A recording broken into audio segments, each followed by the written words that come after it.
konco-koncomunya, balik lagi sama aku, Mbak Kunyah terus.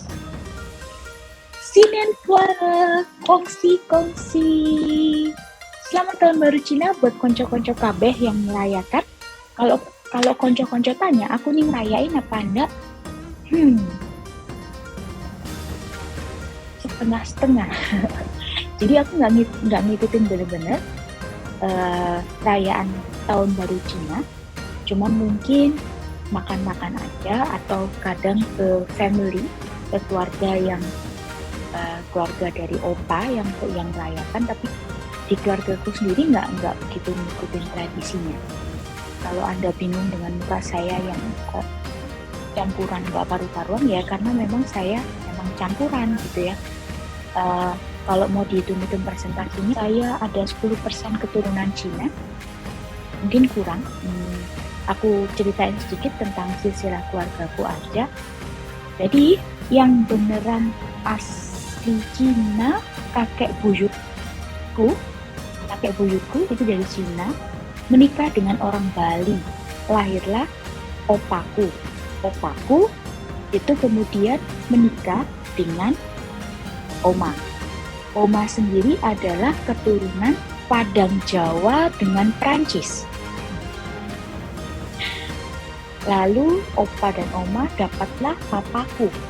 Papaku sendiri menikah dengan mamaku yang adalah keturunan Jawa Madura. Jadi Mbah Kakung itu kakek dari mama. Jadi kakekku dari mama itu Madura asli dari Sumenep, sementara Mbah putriku, mbah ibuku itu orang Jawa Surabaya. Jadi gitu. Itu dan menghasilkan aku dengan model seperti ini. Cina juga enggak, Jawa juga enggak. Pokoknya aku Indonesia lah ya. Aku kalau tanyain kamu orang apa? Aku orang Indonesia. Mau Jawa bener juga enggak, mau Cina banget juga enggak.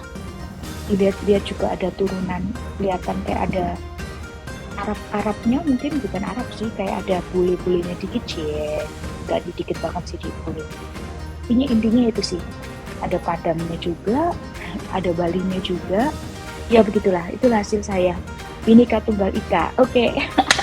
Anyway, kita lanjut lagi ke tahun baru Cina gitu ya. Nah, pastinya kalau Anda merayakan tahun baru Cina atau mungkin Anda pergi ke rumah teman Anda yang merayakan tahun baru Cina, hidangannya macam-macam ya. Tapi kali ini kita akan bahas 9 hidangan yang dipercaya membawa good luck atau keberuntungan di tahun baru Cina. Apa aja itu? Dan apakah hidangan-hidangan ini ada di meja rumah Anda atau mungkin ada di meja rumah teman yang Anda kunjungin? Kita lihat ya. Anda nanti bisa ngomong nih, kok nggak ada ini nih, artinya ini. Wah, kayaknya pokoknya jadi orang paling pintar. Kita sama-sama lihat hidangan-hidangan apa yang dianggap penting di Cina saat merayakan tahun baru. Kita mulai ya.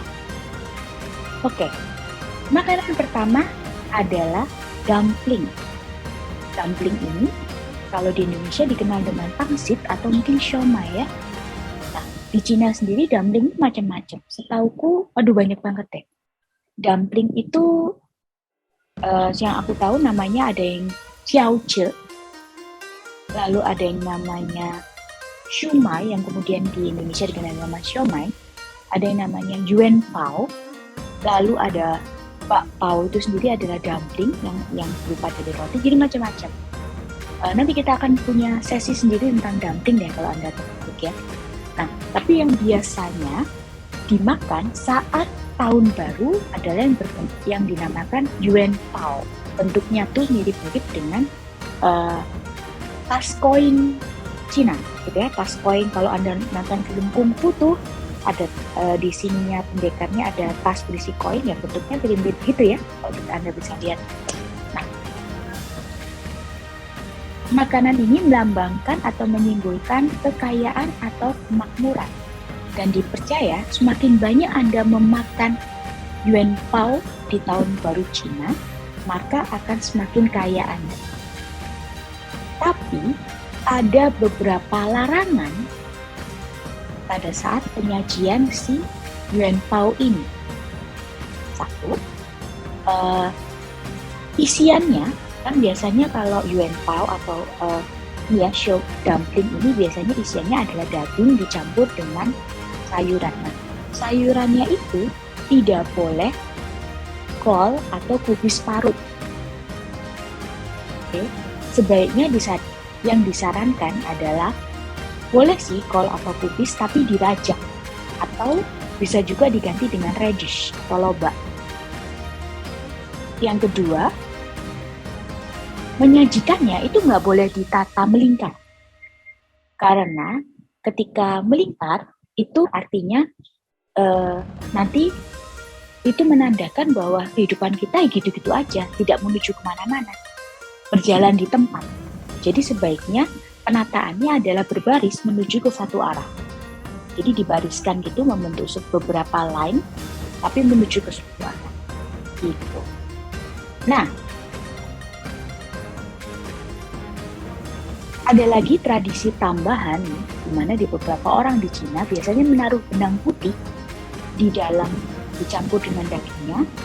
Nah, dipercaya bahwa orang yang memakan Yuan Pao ini atau dumpling ini dan mendapatkan benang putih itu dia akan memiliki umur panjang. Sebelum makan, mereka biasanya berucap Pao Cai Jian Pao, yang artinya adalah membawa banyak keberuntungan. Jadi gimana? Anda tertarik untuk makan dumpling ketika tahun baru Cina nanti? Silakan komen di bawah. Oke, makanan kedua adalah lumpia. Kita kenalnya lumpia atau disebut dengan spring roll. Makanan ini, spring roll ini, itu memang translatean resminya gitu ya, karena bahasa Cinanya pun namanya adalah Chun Chuan. Chun itu artinya adalah spring, semi, dan Chuan itu artinya adalah roll. Sehingga memang ini adalah makanan ketika ada Spring Festival. Di mana Spring Festival itu adalah awal musim semi, itu ya tahun baru Cina ini ya. Tahun baru Cina selalu berada di awal musim semi. Nah, tidak ada ketentuan atau larangan-larangan ketika makan spring roll ini, tapi mereka biasanya akan berucap a ton of gold ketika akan memakannya. Oke, makanan ketiga adalah mian khao. Mian khao ini adalah makanan tradisional yang berupa kue tepung beras ketan yang diberi gula, bisa gula putih ataupun gula merah. Kemudian diisi dengan chestnut atau kurma. Lalu dibungkus dengan daun lotus sebelum kemudian akhirnya dikukus. Arti harafiah dari mian khao sendiri itu adalah tahun yang tinggi. Mian itu adalah tahun, khao itu adalah tinggi. Tahun yang tinggi. Sehingga diharapkan ketika memakan makanan ini, kita akan memiliki atau mencapai hal yang lebih baik dari tahun ke tahun. Tapi jujur aku pribadi nggak terlalu suka dengan mian khao ini. Somehow rasanya aneh. Aku nggak terlalu suka. Tapi gimana menurut kalian? Buat kalian yang pernah makan mian khao, apakah kalian doyan? Atau kalian nggak doyan sama kayak aku? Silahkan komen di bawah menurut kalian rasa mian khao ini kayak gimana sih? Oke, next. Makanan keempat itu adalah sweet rice ball atau dikenal dengan nama tang yuan. Kalau di Indonesia kita kenal namanya ronde. Betul nggak sih? Kayaknya umum lah ya ronde ini di Indonesia. Nah, kalau tadi nih dumplings, terus spring rolls, dan kemudian mian khao itu berhubungan dengan keberuntungan, kemakmuran. Beda dengan tang yuan ini. Tang yuan ini menyimbolkan reuni atau berkumpul kembali bersama keluarga. Jadi artinya tang yuan sendiri adalah reunian, ya kita berkumpul kembali. Tapi setauku sih itu ada festival Tangyuan sendiri di dalam sebuah tahun. Aku lupa tepatnya kapan, tapi agak-agak jauh dari tahun baru Cina deh inget. Ada yang inget gak? Kalau ada yang inget, please let me know gitu ya, komen di bawah kapan tepatnya Tangyuan Festival itu. Oke, untuk sementara kita next dulu. Nah, makanan kelima ini adalah longevity noodles. Kalau kalian ngerasa kayaknya aku pernah dengar ya di mana ya, ya jelas aja. Kita baru aja bahas longevity noodle ini di episode sebelum ini, yaitu di ini birthday treat. Masih ingat makanan orang Cina ketika ulang tahun? Mie yang sama juga dimakan saat tahun baru Cina dan memiliki arti yang sama, yaitu panjang umur. Mie-nya ini memang dibuat berbeda, teksturnya berbeda, lebih spongy, dan juga panjangnya lebih panjang karena nggak dipotong.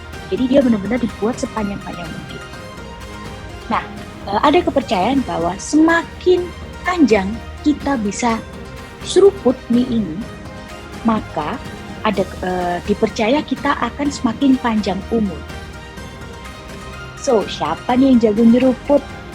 Coba komen di bawah, kalian bisa nyeruput seberapa panjang sih gitu ya.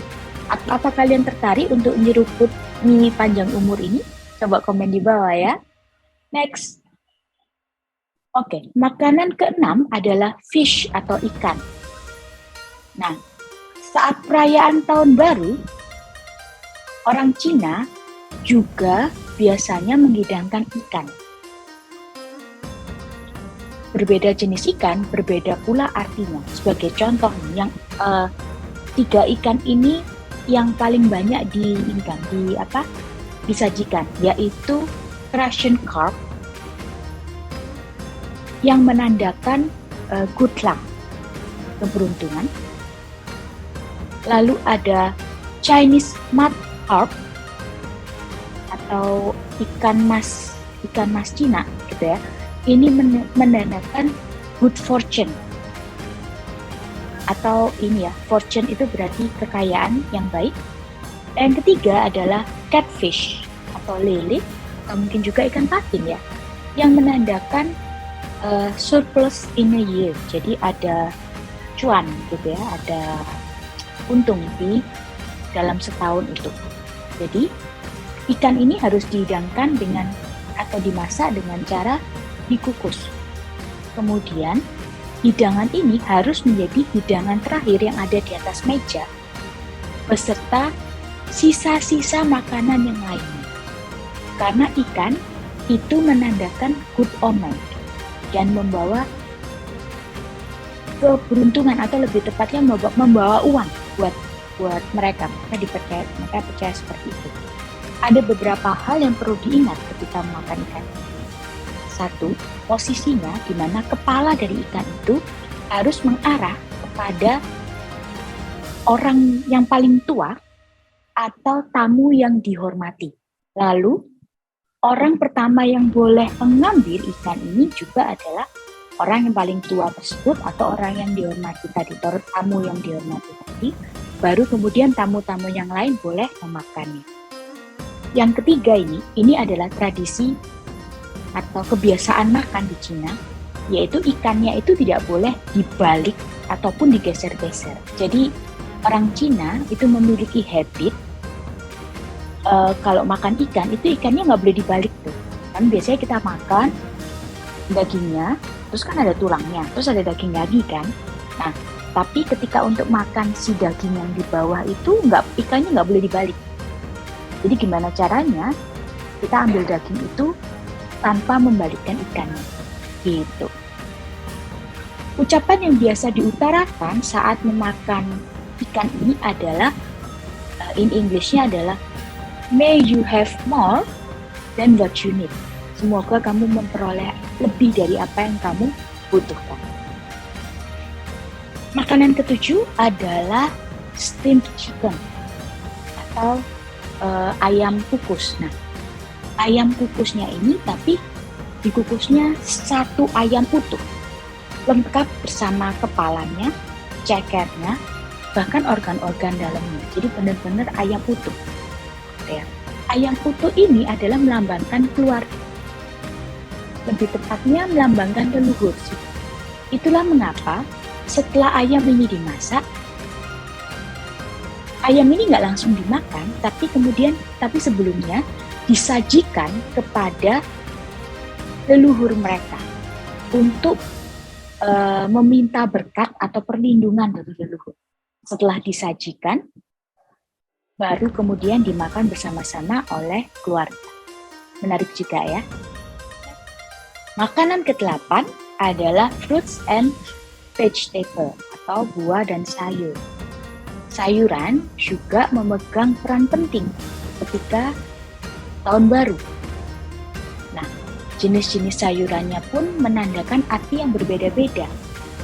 Biasanya sayuran yang sering disajikan adalah rebung atau bamboo shoots yang mengartikan panjang umur. And juga karena bentuknya panjang-panjang gitu ya. Yang kedua adalah melon yang menandakan keluarga karena bentuknya bundar.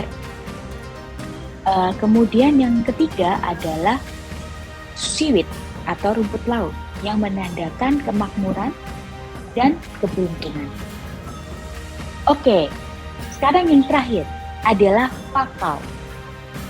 Pakau itu kalau aku nggak salah sih mirip-mirip sama roti kukus kalau di Indonesia. Tapi bedanya pakau ini dibuat dari tepung beras. Sementara kalau roti kukus itu dibikinnya dari tepung terigu. Nah, pakau itu sama seperti mienpao, itu bisa digunakan gula merah ataupun gula putih, both, ya. Aku pribadi sih suka pakau yang gula merah sih, rasanya lebih legit. Oke. Anyway, sama seperti mienpao, pakau ini adalah dessert yang untuk mendoakan kesuksesan. Jadi mienpao dan pakau itu adalah sebuah dessert yang artinya juga sama, yaitu kesuksesan. Oke konco-konco, itu tadi adalah 9 makanan yang biasa dimakan dan dipercaya membawa keberuntungan saat dimakan di Tahun Baru Cina. Gimana menurut kamu? Kamu percaya enggak? Atau mungkin kalau kamu yang merayakan, makanan apa aja dari sekian itu yang biasanya ada di meja makan saat Tahun Baru Cina? Kalau di keluargaku, jujur Tahun Baru Cina nggak ada makanan-makanan itu sih. Makanannya tetap babi, bakmi, nasi goreng, gitu. Jadi enggak, bakmi mungkin ada berarti ya bakmi. Bakmi ada, nasi goreng, lalu ya terserah sih makanan apa. Tapi aku semua makanan itu tidak asing buat aku. Tapi biasanya makanan-makanan itu disajikan untuk opaku yang sudah meninggal, jadi sebagai makanan sajian buat opaku. Jadi biasanya omku biasanya itu akan menyajikan makanan itu hampir lengkap, tapi nggak ada ikan. Mienpao biasanya ada, pakau ada, terus apa tuh, steam chicken itu pasti ada. Lalu bukan buah melon tapi semangka, lalu sama jeruk itu ada. Gitu. Jadi biasanya disajikan untuk opaku, setelah didoakan kemudian kita akan makan itu makanannya itu ya pastilah, nggak mungkin kan juga opaku yang makan gitu kan. Jadi setelah itu didoakan kemudian kita semua satu keluarga akan makan. Tapi untuk hidangan Tahun Baru Cinanya sendiri nggak ada sih, nggak ada makanan-makanan itu, nggak ada dumpling, nggak ada spring roll, nggak ada sih. Gitu, itu kalau di keluargaku. Like I said, my family is not particularly celebrate the Chinese New Year, but yeah, we do celebrate in our kind of way. Oke, jadi keluargaku nggak bener-bener ngerayain dan nggak mengikuti tradisi yang asli gitu ya. Nggak ada angpau-angpauan, ada sih angpau-angpauan tapi nggak wajib, nggak ada pohon angpau juga. Jadi cuma sekedar ngerayain aja. Paling kita berdoa buat opa yang sudah meninggal, karena opa satu-satunya keluarga yang paling Cina gitu, paling Cina. Jadi biasanya kita akan menghormati opa dengan berdoa, kemudian kita makan masakan. Sementara dari cerita yang tadi nggak percaya juga sih, bukan nggak percaya. Aku bahkan nggak tahu sampai aku buat video ini sih jujur. Oke, gimana menurut kalian? Semoga informasi ini berguna. Jadi paling nggak kita nambah ilmu gitu ya. We learn every little thing every day. Oke? Nah, sekian dulu dari saya. Selamat merayakan Tahun Baru Cina. Selamat berlibur buat yang tidak merayakan. Semoga video ini bermanfaat buat kita semua, bisa nambah informasi. Jangan lupa juga untuk like, komen, dan share. Dan juga subscribe. Terus juga please komen video-video apa yang Anda ingin aku buat tentang makanan, apa yang mau direview, apa yang mau didu, apa yang mau aku research untuk jadikan video. Silakan komen di bawah, jangan malu-malu. Tapi untuk sementara, happy terus, semangat terus, dan kunyah terus.